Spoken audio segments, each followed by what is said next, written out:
What's up, everyone? Thanks for hanging with us here on the Awesemo YouTube channel or Twitter, wherever you're finding us. This right here, it is the Yahoo NFL Thursday Night Live show. I am Adam Kaufman, pleased, as always, at this time of the week to be joined by the one, the only, Greg Ehrenberg. How are you, man? Yeah, good. And I'm very excited about this because we have new for this week for Yahoo single game slates. We now have the sim results. If you go to awesemo.com and if you click on the NFL subheader, then you go to the top stacks, then you go to the single game showdown. We've always had simulation results for DraftKings and FanDuel, but now we've added Yahoo to the mix. So you go over there, you can see based on our sim results, who are the players most likely to be the top scoring over on Yahoo and what percentage, then also who's most likely to land in the optimal utility spot. So a good way to help build lineups. And if you're playing multiple lineups on single game slates, it's something that I use that really helps me set exposure to players. Obviously, we can go over some of those numbers as we go on over the next 25 minutes or so. In the spirit of football, Thursday night kicking off week 9, Greg, it's all about giving the people what they want, obviously. Of course, I don't know if what they want is a showdown between the New York Giants and Indianapolis Colts to begin this week. Some of the star power, it's a little weighted down, you might say. We'll go position by position, all that good stuff. But first, before everything else, I want to tell you about our good friends at Yahoo who are kind enough to make this show possible. Obviously, we at Awesemo, we have partnered with Yahoo NFL Fantasy for this NFL season to bring you some great offers. You can check out our exclusive limited time offer. Gets you 1 free month of Awesemo Plus Platinum. To qualify, you need to be new to Yahoo, simple as that, and then you sign in for an account via the link below, deposit and play. Yahoo will send us your name after you play in your first paid contest. We'll reach out to you via email with your coupon, and if you need immediate access, that's fine. Email support@awesemo.com. We'll get you all set up. You can also claim a free $10 below, which can be used to enter any Yahoo NFL contest, including tonight's $100,000 Thursday night baller. Make sure you use the DFS projections, some of the tools, all of it designed specifically for Yahoo, and of course, gives you your best shot at winning big. So what do you think about this game, Greg? What are we going to get?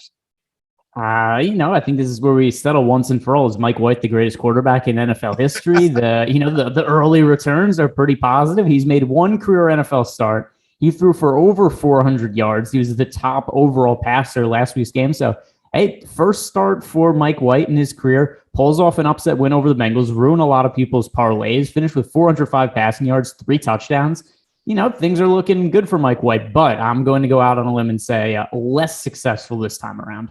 How dare you? Mike White, just absolutely phenomenal last week. So look at some of those numbers. 37 of 45 from Mike White, 405 passing yards, 3 touchdowns in what Greg said was his NFL starting debut. He had, of course, appeared the week prior against New England when Zach Wilson went down. He remains out, obviously, with that knee injury. Tevin Coleman is also out, hamstring. Corey Davis doubtful with a hip as we talk right now.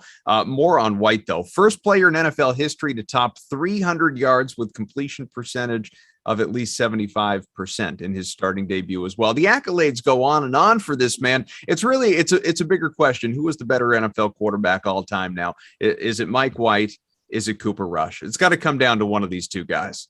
I mean, it's clearly Mike White over Cooper Rush, but then, you start to talk, maybe Steve Young, Joe Namath, like those are the people that were really comparing sure. Mike White to. And listen, we have to give him some credit here from 2 standpoints. First of all, he played as much as he was made fun of. He played really well in his first game of the year, and he should get some credit for that. And then number 2, I think he's a pretty good DFS play for a single game slate. Well, let's get into it then. Obviously, it depends on the format, the platform that you're playing, but specific here to Yahoo, you got White projected for just shy of 15 points. He's not expensive. He's $25. That compared to Carson Wentz on the other side, who is the projected high scorer just south of 20 points, 19.6. He's marginally more expensive at $27. Looking at optimal lineups and just, running fantasy cruncher for X number of crunches, obviously. It's no surprise Carson Wentz is going to be the more popular play. He's going to be the guy that appears, more heavily rostered. He is going to be in the superstar spot more frequently than Mike White. All of this goes without saying. What doesn't maybe is Where do we stack up White against Carson Wentz? Is there a scenario in your mind where obviously the Jets aren't favored in this game, not by a stretch? We get Colts favored by 10, but can Mike White end up having the better night? I think it's possible. Now, how frequently does it happen? Now that I said we have these sim results, we could look to over on Awesemo.com and compare the two. And we could actually say, how often does Mike White outscore Carson Wentz? And we have Carson Wentz being the top overall scoring player in this game, 28.4% of the time. Mike White, 7.2%. So at least on the high end, it's probably like 4-1 that we're looking at Carson Wentz to be the highest scoring player in this game over Mike White. But one thing that does look really favorable about Mike White is at a $25 price point, he's fairly likely to land the optimal lineup in the utility spot. So we have him with a 57.5% chance to go to the top 2 to 5 scorers on the slate. And he's not that hard to fit into lineups. Not only is he $25, which is fairly cheap for a quarterback, it is, typically we see quarterbacks priced $30 or higher in these single game slates. And Carson Wentz also kind of modest price tag at $27. But it's not that hard to fit Mike White and Carson Wentz both into lineups considering where they're priced at. And I think that's a pretty high priority is to make lineups that Jonathan Taylor, who we'll talk about in a little bit, Carson Wentz, Mike White, and then just fill in value around them. Yeah, I mean, to your point, we'll get to the running backs, but most of the conversation is going to be about the RBs, most of the interest from people and the top plays, all of it. It's going to come down to Jonathan Taylor and Michael Carter, one of those guys probably in the superstar spot for a lot of lineups, or, at the very least, I imagine the vast majority of people are going to roster both of these guys. Both these would have become bell cow backs in what began as really a share situation for both of these guys earlier on in the year. And in the case of Taylor last year as well, Carter obviously being a rookie. That being said, when it comes to single game, when it comes to showdown, when you're talking about two guys like we have, lower priced as well, how compelled are you to want to roster both of them? And doesn't mean you're going to fade one of the RBs. You're going to have to obviously ignore another spot, probably a receiver. But, do you want to get Mike White in there, given that Jets could be playing from behind and he's going to have to pass virtually all game long? Yeah, and I think one thing that is kind of interesting about this game is, at least if you go to sports books to look at the props, Mike White does have a higher over-under for passing yards than Carson Wentz does. And I think there is something to be said that it makes sense to build some lineups where, hey, the Colts get out big in this game. Maybe we want to play Jonathan Taylor in the superstar spot. And then maybe some of those lineups don't have Carson Wentz in them, but they do have Mike White as a flex play, because there is a certain realistic scenario where this is a game with a 10.5 point spread. It's not out of I think the spread is a little wide personally, but it's still not out of the realm of possibility that the Colts go up by 2-3 touchdowns in the fourth quarter. They're just running the ball out with Jonathan Taylor, and the Jets are trying to throw to get back into it. And like we saw last week, the Jets don't have an issue with letting Mike White throw the ball a bunch of times. 45 pass attempts last week. His first game that he entered for the Jets, which was as the backup for Zach Wilson when he got injured, he threw the ball 32 times in that game. So, I think it's reasonable to think that we see 35 plus pass attempts from Mike White in this game. So even if he isn't effective just based on volume, I think he's a pretty strong play. NFL record for most completions in a first start as well, with those 37 that we talked about earlier. So let's go to the RBs. Let's talk about them, because like I said, a lot of the focus is going to be on these guys. Taylor, he is the primary option for people, and you got to pay as much for him. Obviously, he's projected for about 18 points. He's $34. He's the most expensive guy available to you in this game. You could also, if you wanted to, I'm not quite sure you would, Nyheim Hines, you could pay down about 6 projected points, $16. Obviously, on the other side, for the visiting Jets, you've got Michael Carter, 14 points. He's $19. I'm honestly surprised he's sub 20. Ty Johnson, again, a pay down guy, $10, projected for about 6 points. But, as much as people might want to look at some of those backup RBs, I think really it does come down to Taylor and Carter, obviously. Are most of your lineups, are most of people's lineups out there in terms of projected ownership, rostership, going to have both of these guys in their lineups with one in that superstar spot?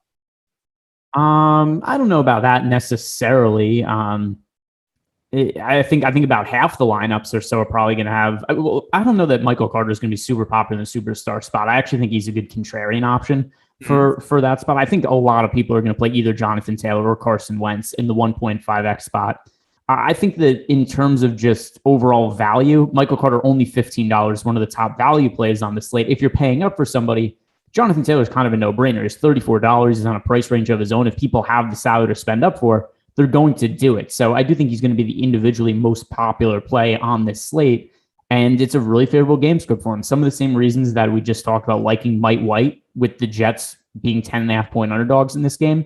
It's the same reason there that we're going to like Jonathan Taylor. He's among the league leaders in red zone touches this year, and the Colts are probably going to be running the ball a lot in the second half. So I think that Jonathan Taylor and Michael Carter are both really strong plays, but for different reasons. Carter, just because I think he's the best overall points per dollar play at only $15 on Yahoo, and then by default, Jonathan Taylor, the top pay-up option, because he's the only pay-up option. Let's talk about both these guys a little bit more. Taylor first, 100 plus yards from scrimmage and a touchdown, 5 straight games. That is the longest streak in the NFL for, both categories. And I don't mean all time. I mean, active, obviously, in the young year. Taylor, he's in the top 10 at the moment in the NFL in carries. Red zone touches, as you acknowledged, second in yards created per touch. Do we expect these streaks to continue? I mean, neither team, Greg, has a particularly good defense here. So I mean, you mean the 100-yard rushing streak? 100-yard rushing, or not necessarily rushing, but 100 yards from scrimmage, so 100 total yards, and the touchdown as well. So I think if you look at our projection for Jonathan Taylor, the individual stats, it's right around where we have him projected. I think we have him projected for like 75 rushing yards and 28 receiving yards or something like that. So the reason that I do think it makes sense for Jonathan Taylor to go over 100 total scrimmage yards is because if they're up, he's going to be getting a ton of volume in the running game. That is the most likely scenario. But even if they're down, he's been fairly involved in the passing game as of late as well. And the last time we saw the Colts play a primetime game, he caught, a 68-yard touchdown pass or something like that. So it's not crazy to think that he's able to pick up big yardage through the air either. So Jonathan Taylor, we've seen him. Which game was that? That was the game against Baltimore where they ended up losing in overtime. He was targeted 4 times, finished with 116 receiving yards and a touchdown in that game last week. In a game against the Titans, he was targeted 4 times, caught 3 of them for 52 yards. So just because he's able to get it done in multiple ways, he's going to be involved no matter what the game script is. I think that it's probably more likely than not that Taylor gets over 100 total yards. All right, let's look at Carter then on the other side. He's interesting. Another guy that obviously can get it done in the air and on the ground as well. Last game, I know it was one game. It was against the Bengals. He absolutely went off, had 175 total yards, and it was the third most by a Jets rookie since 1970 or something like that, rookie running back. He went 15 for 77 on the ground with the score, 9 for 95 in the air, which is a huge number, obviously. And people, obviously Yahoo, it's half point PPR, but even still, it's a big number. And but it wasn't just last week. His usage is rising by the week, especially over these last few. You go back over the last 2 weeks total, it's 17 for 162 receiving, the touchdown. The last couple of games, 24 or 26 for 114 rushing. These are larger numbers for a guy who's clearly coming into his own. Carter's numbers, Taylor's numbers, they're not. But even still, is it something of an anomaly these last couple of weeks, or is this what he has become and you need to kind of keep running with it? He was clearly a safety blanket for White last week. Yeah, I mean, the thing that is really encouraging is we could point to a massive change in his passing game workload since Mike White took over at quarterback. It was not there for him earlier in the season. He did not have more than 3 targets in any game until 2 weeks ago against the Patriots. Zach Wilson comes out, Mike White comes in, and then we see nine targets for Carter in the passing game. The week after, 14 targets, like you were saying. So I don't know what it's going to look like when Zach Wilson ultimately takes over at quarterback, but for now, it looks like he is a very prominent option in the passing game for Mike White. So I think as long as White is the quarterback, which he is going to be today, it's something we have to like Michael Carter with his volume. We've got about 10 minutes left here in this show. Get your questions in if you're watching on Twitter, on YouTube, wherever you're finding us. Obviously, we'll go to wide receivers next. First one to tell you our Awesemo plus NFL Express weekly pass. I tell you about it all the time here. It's not even $4 a week, folks. $3.95 a week is the best way to introduce yourself to Awesemo plus NFL. Included, of course, access to our NFL DFS player and ownership, in this case, rostership, rankings, expert Slack channel. You want to talk to guys like Greg, get some advice, everything we have to offer for Showdown, for single game slates.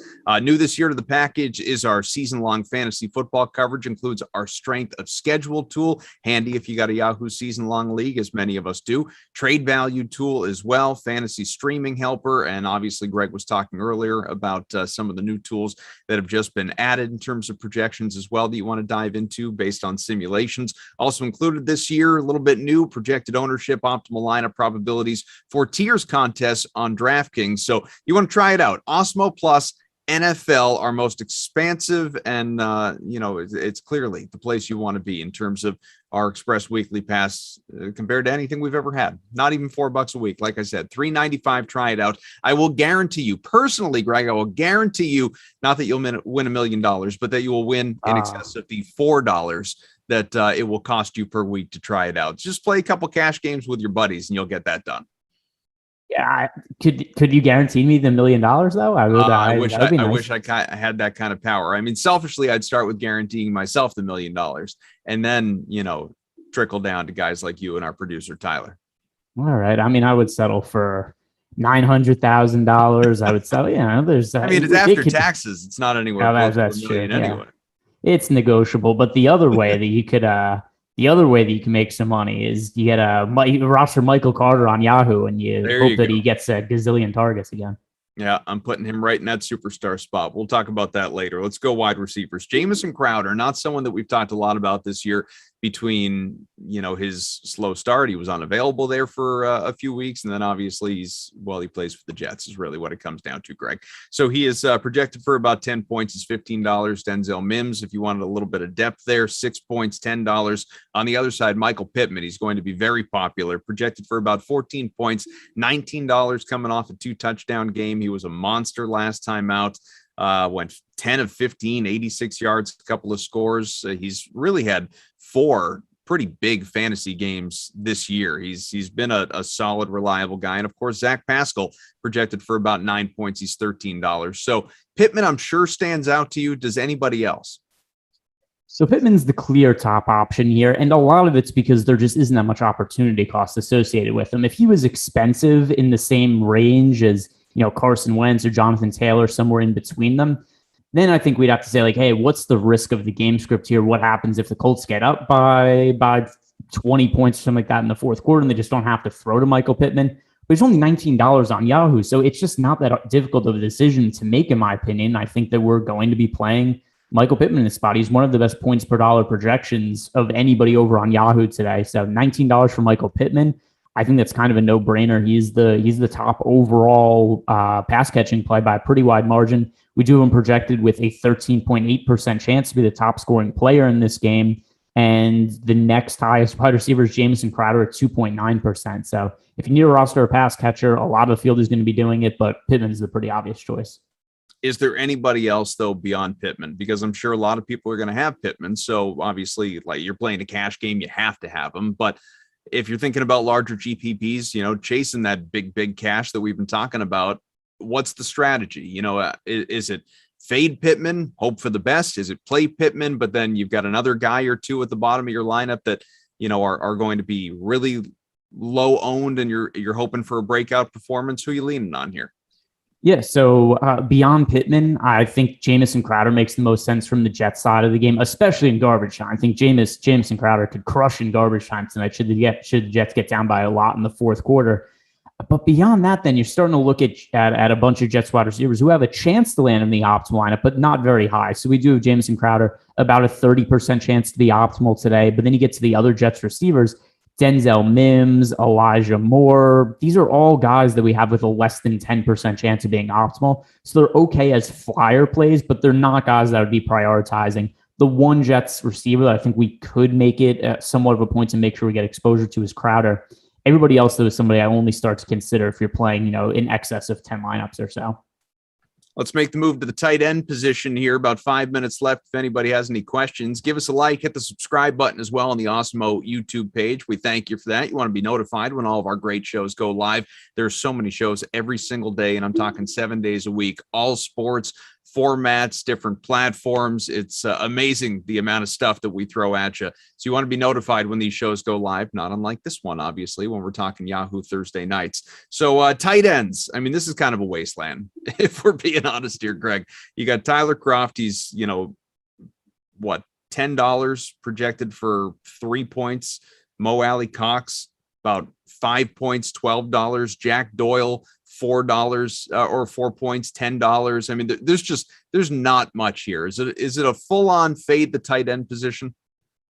For the most part, yes. And also I'm going to look at some of these guys. Mo Alley Cox, we have with an 8% chance to land the optimal lineup. Jack Doyle, 5% chance. Tyler Kroft, 1% chance.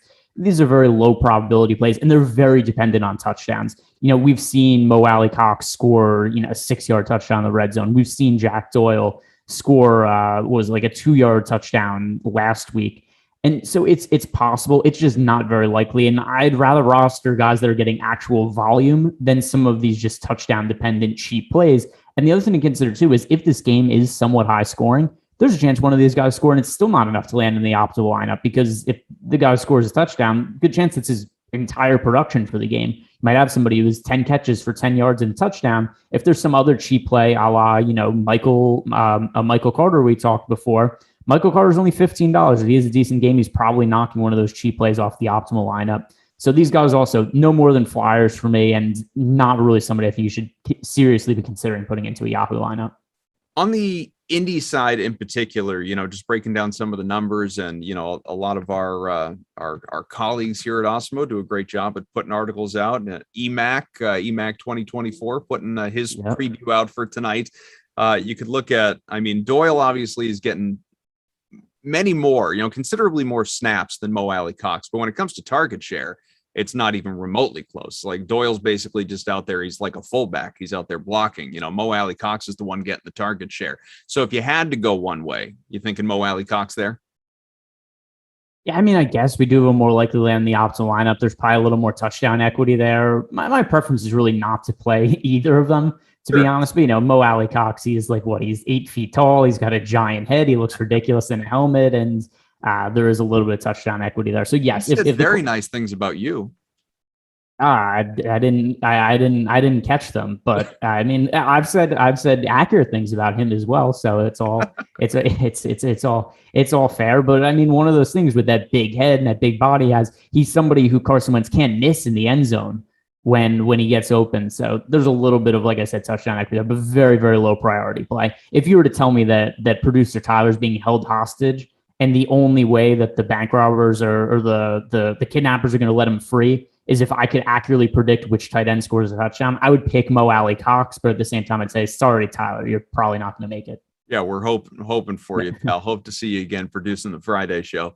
Defense. Not a lot of people are going to be into the Jets DST for good reason. Projected for about 4 points, $13. Now, I don't know how many people want to play the Colts. It sort of depends on what you think of the legend Mike White, obviously. I do think, if you're thinking season long, Indy it's a team that's going to be available to you out there in free agency. Probably a good one to stream just for 1 week. With regard to showdown contest, though, projected for about 9.5 points, $21. It's not that I think the Indy DST is going to be bad. It's just $21 feels a little steep.